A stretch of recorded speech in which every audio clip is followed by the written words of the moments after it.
Fala galera, hoje vamos conversar sobre uma coisa diferente. Interessante que o tempo todo, fazendo palestra em muitos lugares, as pessoas me perguntam sobre empreendedorismo. Luiz, o que faz diferença na hora de empreender? É uma coisa interessante porque a maioria das pessoas confundem duas coisas básicas. Primeiro, confundem o que é ser empreendedor com o que é ser empresário. Lembre-se, gente, são duas coisas totalmente diferentes. E é muito importante você entender que em grande parte dos projetos é necessário os dois, tá? E acaba sendo atributos diferentes. Mas hoje eu quero falar sobre uma coisa totalmente nova. Eu quero te falar sobre os 5 mitos do que é necessário para ser empreendedor. Engraçado que isso é muito glamourizado, né? As pessoas ficam falando, nossa, eu quero ser empreendedor, viver disso, tudo mais. Mas será que não tem coisas travando na tua mente? Vamos lá. Primeiro mito do empreendedor. Empreendedor deve saber de gestão financeira. Isso não faz muito sentido.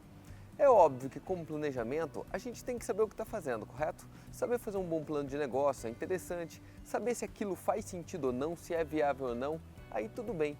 Mas gestão financeira vai ficar a cargo, provavelmente, do empresário, quem tem que manter aquela empresa, correto?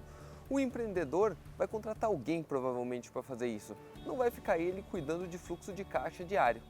Porque o empreendedor é o cara que tende, normalmente, a viabilizar o negócio, a ter a ideia, a colocar ela para funcionar, tirar do papel e fazer ela funcionar. Vocês conseguem entender? É mais ou menos por aí. Então, Luiz, é possível ser empreendedor sem conhecimento algum de gestão financeira? Eu acredito que sim, tá? Desde que você consiga achar alguém, ou um sócio, ou um funcionário, para dar conta da gestão, correto? Ponto 2. Segundo mito. Empreendedor tem que ter dinheiro. Gente, isso não faz o menor sentido, correto?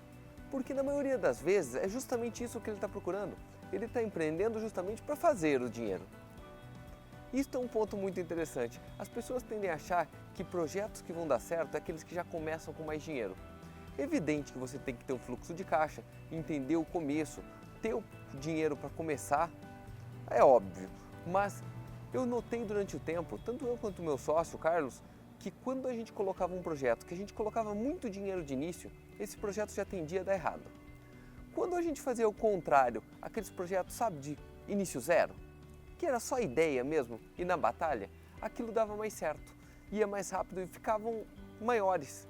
Interessante que os nossos maiores projetos e os maiores negócios até hoje são de menor investimento inicial. Isso não é intrigante? Então cuidado para não sair com a ideia de que dinheiro é proporcional a sucesso quando você está empreendendo em algo, porque isso tende a levar uma desculpa. Eu não dei certo porque não tinha dinheiro no início. Não se esqueça que Steve Jobs começou o negócio dele dentro de uma garagem sem dinheiro algum. A mesma coisa com Bill Gates, entre inúmeros outros casos. É muito comum quem começa já com muito capital tender a menosprezar o quanto é importante as pequenas coisas. Ponto 3. O que vale a pena é a ideia. É muito comum a gente tentar supervalorizar ideias. Tá? Quantas vezes eu já ouvi, nossa Luiz, que interessante, eu tive uma ideia igual a tua no passado.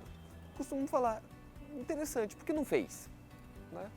Por que não executou? Gente, quando alguém me vem com uma ideia, eu ouço obviamente, mas para mim tecnicamente não vale nada. Porque ideia não dá resultado nenhum. Tá? No final é só executar ela que dá. O que importa no final é só o resultado. Uma grande ideia não serve de nada se estiver no papel. Engraçado que tempos atrás assistindo uma palestra do proprietário da franquia do Shining Box, do Shiba, ele disse isso, que ele estava na primeira feira de franchise, alguém chegou para ele e disse, nossa, eu vi isso daqui no exterior, essas caixinhas, eu tive essa ideia no passado. Ele olhou para o cara e falou, sim, e eu fiz. Essa diferença total. Então, a próxima vez que você pensar que teve uma ideia genial, a coloque no papel, porque se você não a coloque, e a tire do papel, porque se você não executá-la, isso não tem valor nenhum. É muito comum também alguém chegar dentro de uma empresa e falar, mas a gente teve a ideia junto, e daí? O que importa se eu a executei sozinho?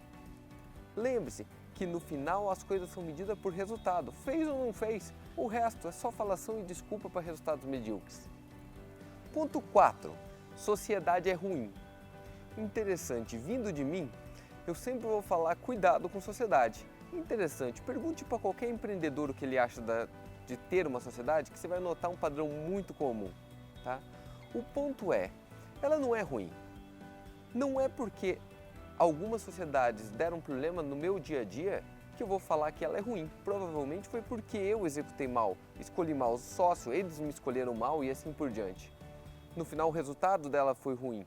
Mas quando você escolhe um sócio corretamente, isso tende a ficar positivo para a tua empresa. Porque pensa assim, gente, vamos lá.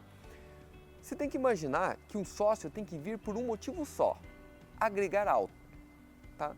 Pode ser dinheiro, Luiz? Pode. Este vai ser o teu sócio financeiro. Só que você tem que imaginar que geralmente esse tipo de sócio acaba saindo muito caro. Porque ele só quer alguma coisa. Do jeito que ele colocou dinheiro, ele só quer o teu dinheiro, tá? É muito simples. Se você não gerar renda para ele rápido, confiável e sem risco nenhum, ele vai achar que você é uma porcaria, tá?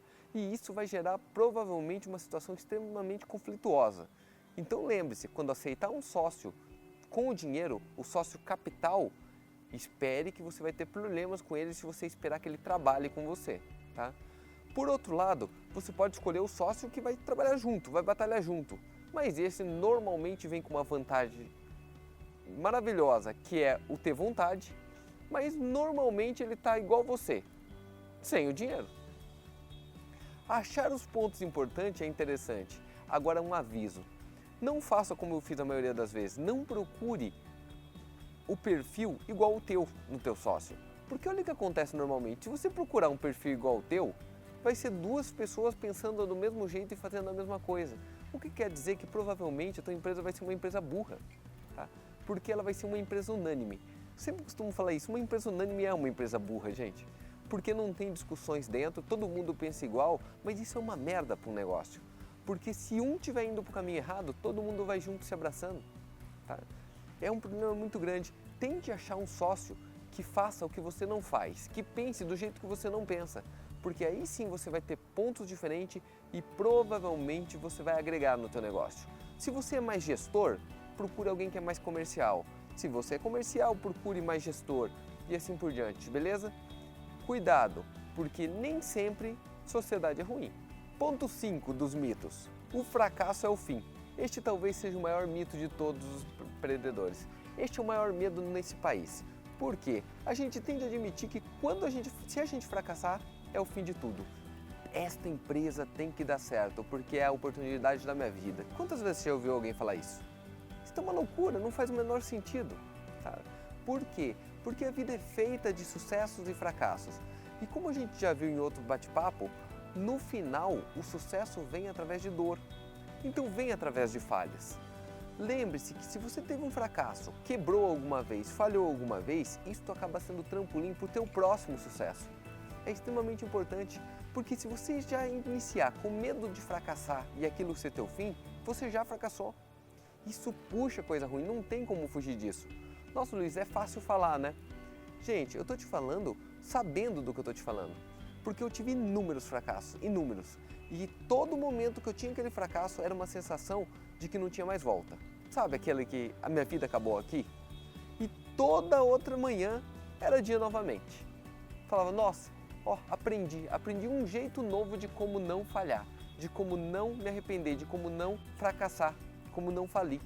Olha que interessante. E isso foi criando empresas maiores e mais robustas e mais fortes. Olha que ponto maluco. Quer dizer que procurar sucesso tem muito a ver com aceitar os fracassos. Interessante que quando você vai abrir uma startup nos Estados Unidos, geralmente os investidores iniciais costumam perguntar, ei, quantas empresas você já faliu? Quantas empresas você já quebrou? Nenhuma.